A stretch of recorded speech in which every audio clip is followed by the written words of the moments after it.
स्वागत है आप सभी का आपके अपने YouTube चैनल प्रगति पाठशाला में। रसायन विज्ञान के एक बहुत अच्छे टॉपिक के ऊपर चर्चा करेंगे, जिसकी जानकारी आप सभी को होना परम आवश्यक है। आप एकेडमिक पढ़ाई कर रहे हैं या किसी कंपटीशन की तैयारी कर रहे हैं तो आपको ये जानकारी होनी ही चाहिए, क्योंकि इस वीडियो में हम बात करेंगे रासायनिक सूत्र यानी केमिकल फार्मूला के ऊपर। जी हाँ, रासायनिक सूत्र किसे कहते हैं और यह कितने प्रकार का होता है। अगर बात करें इंग्लिश में तो what is chemical formula and it's type, ठीक है ना। तो पूरे विस्तार से जितने भी प्रकार के फार्मूले होते हैं रसायन विज्ञान में उसके ऊपर चर्चा करेंगे, और आपको एक एक जो टाइप है उसके ऊपर भी विस्तार से हम चर्चा करेंगे एग्जाम्पल के साथ। तो आप सभी के लिए यह वीडियो बहुत ही ज़्यादा फायदेमंद होने वाला है, इसलिए वीडियो को लाइक कर दीजिए और चैनल पर नए हो सब्सक्राइब कर लीजिए, क्योंकि लगातार प्रत्येक विषय की अलग अलग क्लासेस लेकर हम आते रहते हैं। तो उन सभी का लाभ उठाने के लिए आप हमारे चैनल से जरूर जुड़िए। तो हम इस वीडियो में बात करेंगे केमिकल फार्मूला और जो उसके टाइप हैं, जो उसके प्रकार हैं उसके ऊपर, ठीक है ना। पहले मैं नाम से अवगत करा दूं ताकि आपको शुरू में ही पता हो जाए कि हम पूरे वीडियो में किस चीज़ की टॉप चर्चा करेंगे, ठीक है ना। तो देखिए, केमिकल फार्मूला आप सब जानते हैं कि व्हाट इज केमिकल फार्मूला, रासायनिक सूत्र किसे कहते हैं वो आपको बताया जाएगा। दूसरा चीज उसके प्रकार। अब देखिए, मुख्यतः तीन प्रकार के होते हैं फार्मूले, यानी रासायनिक सूत्र तीन प्रकार के होते हैं, ठीक है। इसमें से पहला होता है अणु सूत्र, जिसे कि इंग्लिश में मॉलिक्यूलर फार्मूला कहा जाता है, ठीक है ना। अभी मैं आपको पहले बता दूं कि हम इस वीडियो में क्या क्या चर्चा करेंगे, ठीक है ना, उसको समझ लीजिए। फिर मैं आपको एग्जाम्पल के साथ उस चीज़ों को डिस्कस करूंगा, ठीक है। तो मॉलिक्यूलर फार्मूला यानी कि अणु सूत्र। फिर आपका मूलानुपाती सूत्र, यानी आप जिसे इंग्लिश में इंपीरिकल फार्मूला कहते हैं, ध्यान रखिए। और तो तीसरा है वो आपका है स्ट्रक्चरल फार्मूला, यानी हिंदी में उसे संरचना सूत्र कहते हैं। तो ये तीन प्रकार के जो सूत्र होते हैं मुख्यतः उन्हीं के ऊपर चर्चा करेंगे, जिसमें आपका है मॉलिक्यूलर फार्मूला यानी अणु सूत्र, इंपीरिकल फार्मूला यानी मूलानुपाती सूत्र, और स्ट्रक्चरल फार्मूला यानी संरचना सूत्र के ऊपर हम विस्तार से आपको जानकारी देंगे उदाहरण के साथ। और जब उदाहरण आपको दिया जाएगा तो बड़ी आसानी से आप समझ पाएंगे कि इनमें अंतर क्या होता है, क्योंकि जब आप रसायन विज्ञान में पढ़ते हैं तो वहाँ आप कई चीज़ के फार्मूले याद करते हैं, और वो फार्मूले अलग अलग टाइप में लिखे रहते हैं। कई बार को आकृति बना के लिखे रहते हैं, कई बार बहुत शॉर्टकट फॉर्म में लिखे जाते हैं, कई बार थोड़ा शॉर्टकट में रहते हैं। तो वो एक ही चीज़ के होते हैं, लेकिन एग्जाम्पल से भी आपको मैं बताऊंगा तो आप अच्छे समझ पाएंगे। तो ये आपके लिए वीडियो है, इनमें आप इन चीज़ों को जानकारी प्राप्त करेंगे। तो वीडियो में अंत तक बने रहिए और आप देखेंगे कि आपके पास इस टॉपिक की बहुत ही महत्वपूर्ण जानकारी हो जाएगी, जो जिंदगी भर आपके काम देगी और आप कभी भूलेंगे नहीं। कहीं भी यहाँ से प्रश्न बनता है किसी भी प्रकार का तो आप बड़ी आसानी से उसका जवाब दे पाएंगे, ठीक है। तो चलिए हम आपको बताते हैं रसायन विज्ञान में सबसे पहले केमिकल फार्मूला किसे कहते हैं, यानी रासायनिक सूत्र किसे कहते हैं, ठीक है। तो थोड़ा सा देख लीजिए, रासायनिक सूत्र आप देखिए,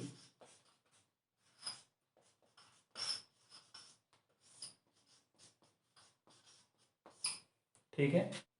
यानी अगर इंग्लिश में बात करें देखिए यहाँ पे केमिकल फार्मूला। चलिए, तो इसको समझ लीजिए आप कि रासायनिक सूत्र यानी केमिकल फार्मूला किसे कहते हैं। उसके पहले थोड़ा सा मैं आपको एक आध दो बातें बता दूं, फिर आपको एग्जैक्ट डेफिनेशन बताऊंगा। देखिए, किसी भी सब्सटेंस का यानी किसी भी यौगिक का या पदार्थ का, तत्व का जो भी सूत्र होता है उसे हम रसायन विज्ञान में सिंबल के रूप में लिख देते हैं, वो भी कैरेक्टर के यानी अक्षरों के, ठीक है ना। जैसे कार्बन का सूत्र C होता है, ठीक है ना। इसी तरह जल का सूत्र H2O होता है। ये देखिए, एक सब्सटेंस है, एक पदार्थ है, उसका सूत्र H2O होता है। इसी प्रकार कोई भी CO2 होता है, ठीक है ना। तो इस तरह से अलग अलग पदार्थों के सूत्र लिखे जाते हैं। तो इन सूत्रों में आप इसे जानते हैं कि ये सूत्र है कार्बन डाइऑक्साइड का। तो इन सूत्रों में किसका उपयोग किया गया है, किसका, सिंबल का। जैसे एक सिंबल C है, एक सिंबल O है, एक प्रतीक है, चिन्ह है ना, ठीक है, C।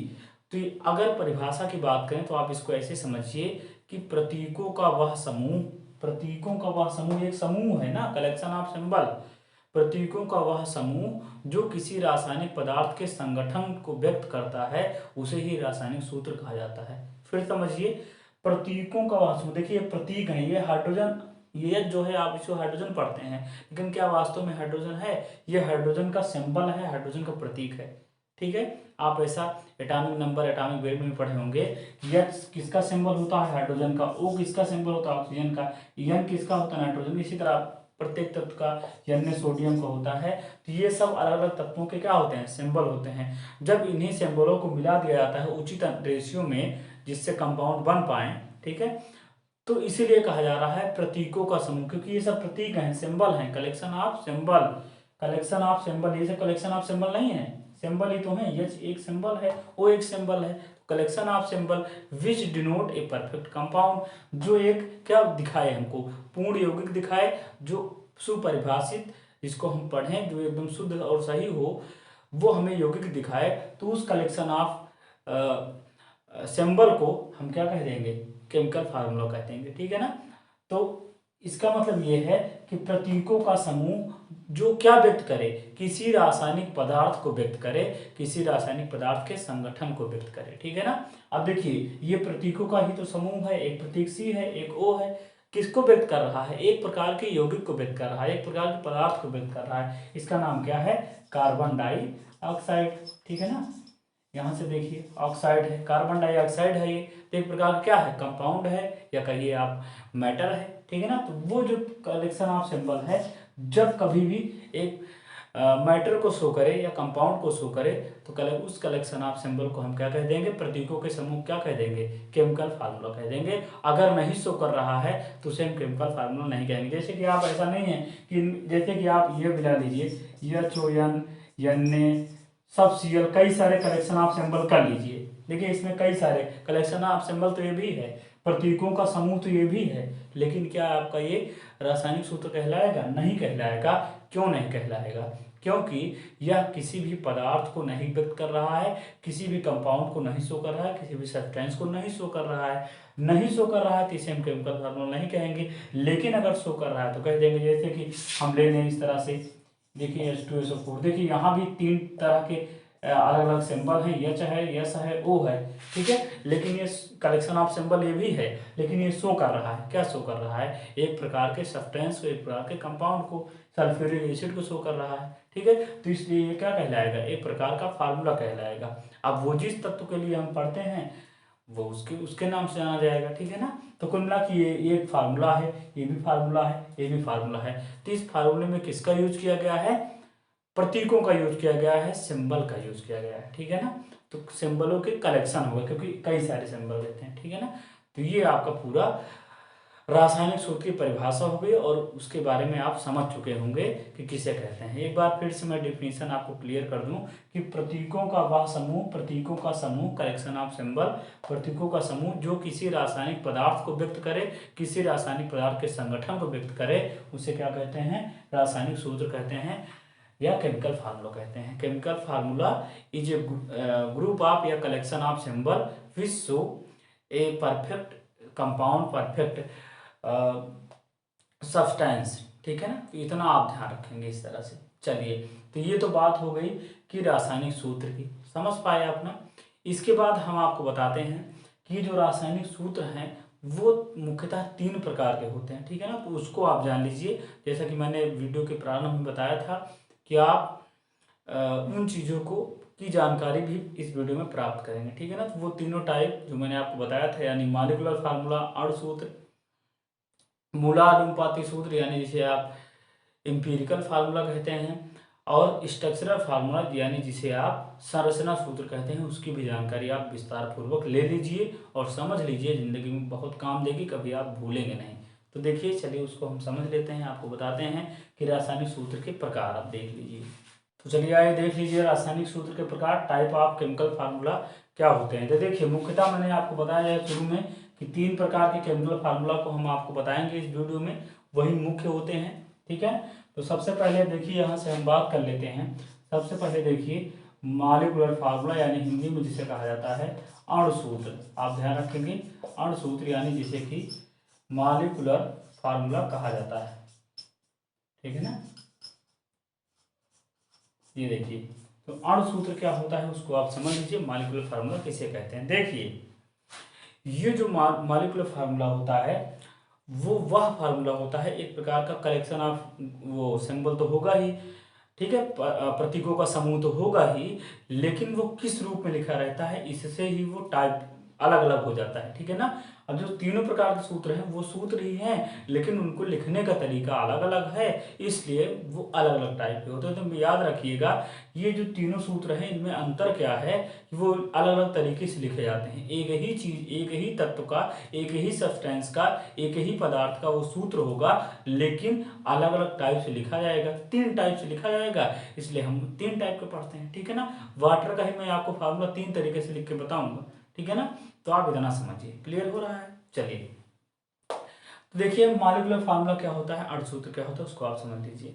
देखिए इसको इस बात से ऐसे समझिए आप कि अब जैसे किसी भी कंपाउंड का या किसी भी तत्व का हम फार्मूला लिखते हैं तो उसके एक मॉलिक्यूल में, एक अणु में जो उसके एटम रहते हैं उनकी वास्तविक संख्या के द्वारा जो हम प्रदर्शित करते हैं तो वह होता है मॉलिक्यूलर फार्मूला। थोड़ा ऐसे समझिए आप तो क्लियर हो जाएगा। जैसे कि ये वाटर का एक क्या है, मॉलिक्यूल है, एक अणु है, ठीक है। जल का एक क्या है, अणु है, ठीक है, मॉलिक्यूल है।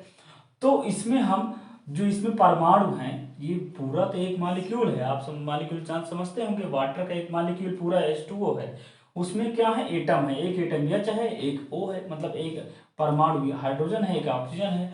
तो जब हाइड्रोजन और जो भी इसमें परमाणु यूज किए रहेंगे, जो भी उपयोग हुआ रहेगा जिसका, अगर उसकी हम वास्तविक संख्या के द्वारा कोई फार्मूला लिखते हैं, वास्तविक संख्या के द्वारा, ठीक है, तो वो जो फार्मूला होता है उसे अणुसूत्र कहा जाता है। मतलब कि आप थोड़ा ऐसे समझिए, एग्जाम्पल से आप ज़्यादा समझ पाएंगे। देखिए मतलब कि जब किसी पदार्थ के हम सूत्र को, उसमें जो एटम रहे जिससे मिलके बना रहे, जैसे कि ये वाटर है, एक मॉलिक्यूल है वाटर का, ठीक है, जल का एक अणु है, तो उस जल के अणु में कौन कौन परमाणु है, एटम है, तो आप कहेंगे हाइड्रोजन है, ऑक्सीजन है।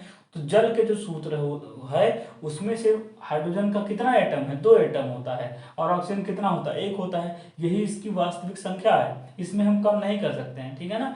तो जब इस तरह से किसी भी चीज के किसी पदार्थ के या यौगिक के सूत्र को लिखा जाता है तो वो अणुसूत्र मॉलिक्यूलर फार्मूला कहलाता है। और थोड़ा देखिए और समझ में आएगा आपके। जैसे कि देखिए यहाँ से, जैसे मैं आपको बताऊं कि ये देखिए O2 है ना, ऑक्सीजन है, ऑक्सीजन का जो सूत्र हो तो O2 होता है, और इस ऑक्सीजन में ऑक्सीजन के कितने एटम होते हैं, 2 एटम होते हैं, तो यही इसकी वास्तविक संख्या है। इसमें हम चाहें तो हम ऑक्सीजन O लिख दें, ये भी ऑक्सीजन है, ये भी ऑक्सीजन है, लेकिन वास्तविक कौन है, O2 है, ठीक है ना। ये O2 वास्तविक संख्या है ऑक्सीजन के सूत्र की। तो फिर ये चीज आपका क्या कहलाएगा, मॉलिक्यूलर फार्मूला कहलाएगा। जैसे कि आप देखिए इस तरह से, अगर हम किसी चीज को ऐसे लिख दें C2H6, ठीक है ना, ये देखिए, तो ये क्या है, ये एक आपका मॉलिक्यूल है, किसका मॉलिक्यूल है, आप कहेंगे एथेन का मॉलिक्यूल है, किसका है, एथेन का, ठीक है ना, एथेन का।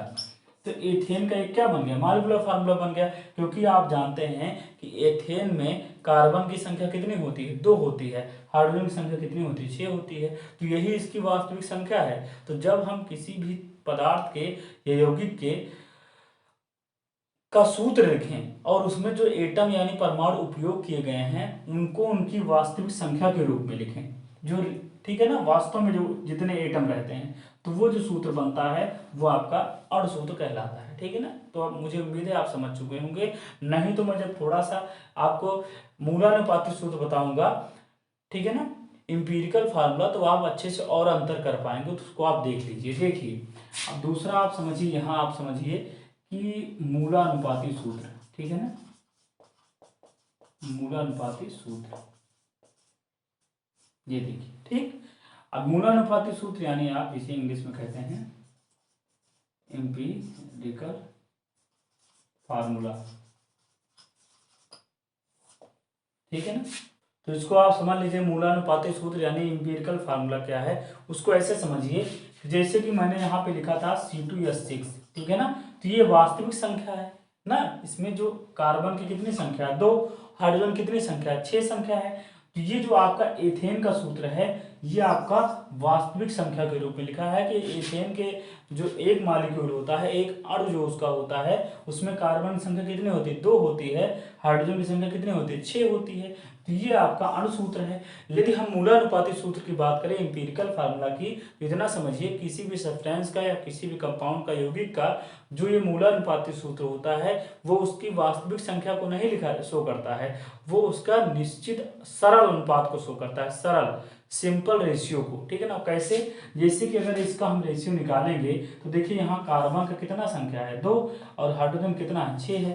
ठीक है ना? अगर इसको हम चाहें तो काट सकते हैं, 1:3। तो यहाँ से आप देखेंगे कार्बन का रेशियो कितना है?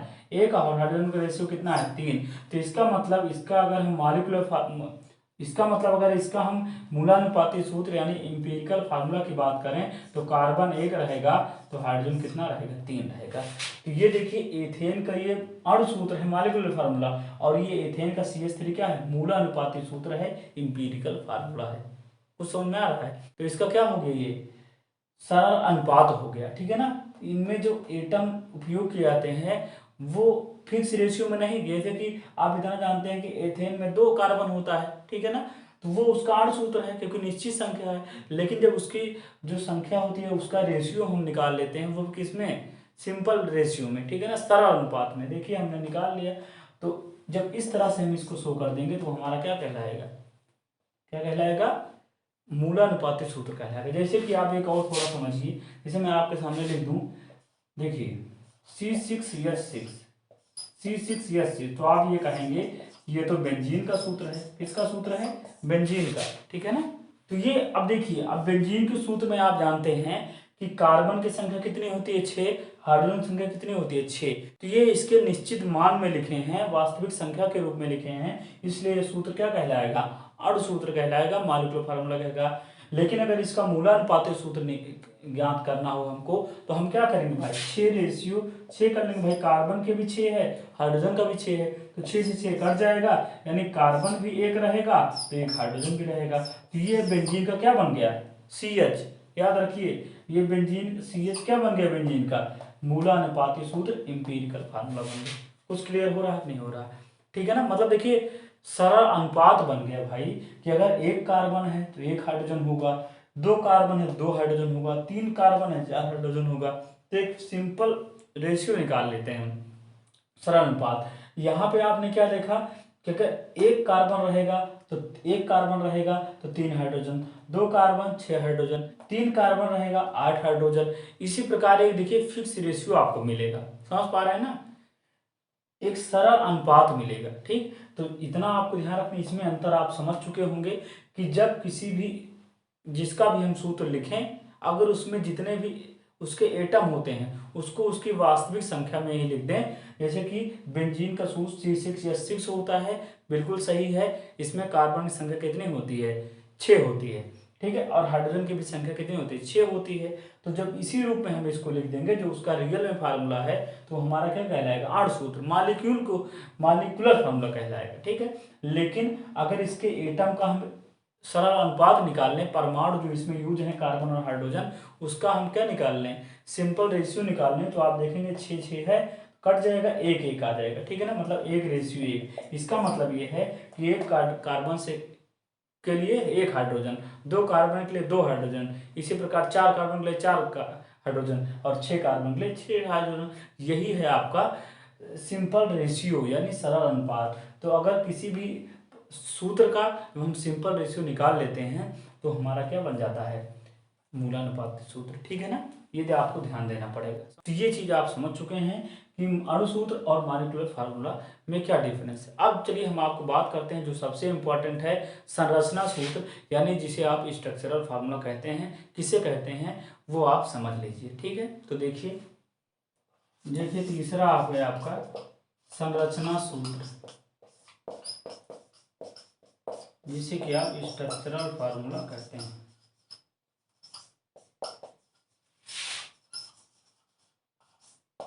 ठीक है ना? स्ट्रक्चरल फार्मूला यानी आप संरचना सूत्र जिसे कहते हैं। ठीक है, वो क्या है समझ लीजिए। देखिए इसमें कोई रेशियो नहीं लिखा जाता है, सिंपल रेशियो, ना कोई वास्तविक संख्या लिखी जाती है। ठीक है ना?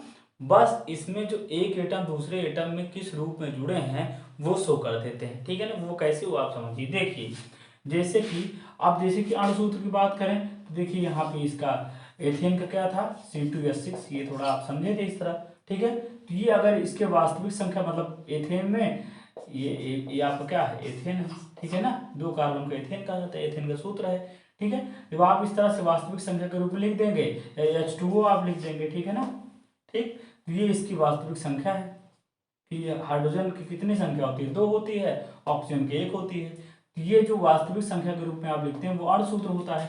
अगर यही मॉलिक्यूलर फार्मूला हम लिखते हैं एथेन का, देखिए अगर सिंपल रेशियो निकालते हैं तो 2 कार्बन 6 है तो 1 कार्बन पे 3 होगा, यानी अगर 1 कार्बन रहेगा तो कितना हो जाएगा 3। ये भी आपको क्या है एथेन का क्या है मूलानुपाती सूत्र है, एम्पिरिकल फार्मूला, ठीक है ना। तो ये चीज आप समझे थे।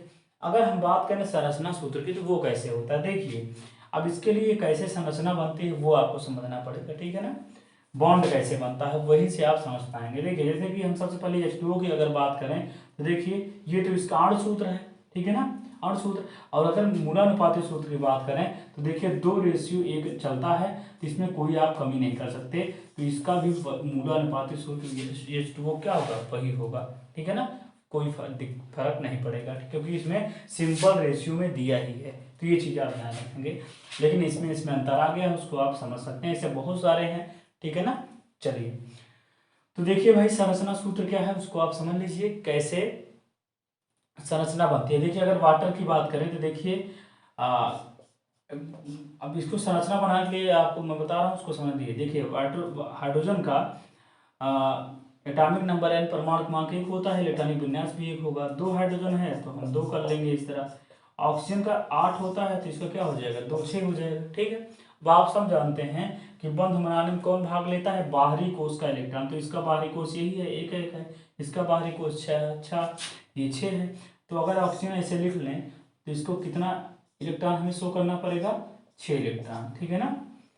और परमाणु स्थायी तब होता है जब उसके बाहरी कोश में 8 इलेक्ट्रॉन हो जाए, ठीक है ना, या 2 हो जाए तो देखिए अस्थायी नहीं है। तो अगर इसकी हम साझा करवा दें, ये देखिए एक हाइड्रोजन से यहाँ जोड़ दें और एक हाइड्रोजन यहाँ जोड़ दें, ठीक है ना, ये देखिए, या कहीं नीचे जोड़ दें, तो अगर इसी ये शेयरिंग कर लेगा देखिए इसका 8 हो जाएगा और इसका 2 2 हो जाएगा, तो पूर्ण रूप से क्या बन जाएगा अस्थायी हो जाएंगे। तो देखिए इस हाइड्रोजन ने इस ऑक्सीजन से कितने इलेक्ट्रॉन की शेयरिंग की है 1 इलेक्ट्रॉन आप कहेंगे, तो ऐसे आप लिख देंगे। देखिए एक इलेक्ट्रॉन से होगी तो सिंगल लाइन लिख देंगे। वो इधर भी इस ऑक्सीजन ने इस हाइड्रोजन से कितना की है 1 इलेक्ट्रॉन दिए, देखिए इस तरह से हम शो कर देंगे लाइन के द्वारा। तो ये जो सूत्र है H2O का ये कौन सा सूत्र है संरचना सूत्र है। संरचना बन गई ना भाई, स्ट्रक्चर बन गया। ये बता रहा है कि ये ऑक्सीजन और इस हाइड्रोजन के बीच में एक लाइन है तो 1 इलेक्ट्रॉन की शेयरिंग हुई है। ये शेयरिंग जब होती है तभी लाइन लगती है। और अब इस कार्बन इस ऑक्सीजन और इस हाइड्रोजन के बीच में कितने इलेक्ट्रॉन की शेयरिंग हुई है 1 इलेक्ट्रॉन की शेयरिंग हुई है, समझ गए। तो ये देखिए ये जल का क्या है अणु सूत्र। अब जल का अणु सूत्र सिंपल रेशियो में होता है इसलिए उसका वो मूलानुपाती सूत्र होगा, लेकिन संरचना सूत्र इस प्रकार से होगा। ये देखिए मेथेन वाला मैं एथेन वाला आपको बताता हूँ ज़्यादा समझ में आएगा। ये आप अणु सूत्र है, ये आपका मूलानुपाती सूत्र है। लेकिन अगर संरचना सूत्र की बात करें देखिए कार्बन कितना है 3 है, तो आप कहेंगे एक कार्बन से में 4 इलेक्ट्रॉन बाहरी कोश में होते हैं, ठीक है ना। और 2 कार्बन है तो 2 कार्बन दूसरा भी ऐसे शो कर देंगे, ठीक। अब इन दोनों ने तो एक इलेक्ट्रॉन साझा कर लिया। अब 6 हाइड्रोजन भी हमको देना था, एक हाइड्रोजन यहाँ दे देंगे, इसको साझा करवा दें, एक यहाँ दे दें, यहाँ साझा करवा दें, यहाँ दे दें, यहाँ करवा दें, ठीक।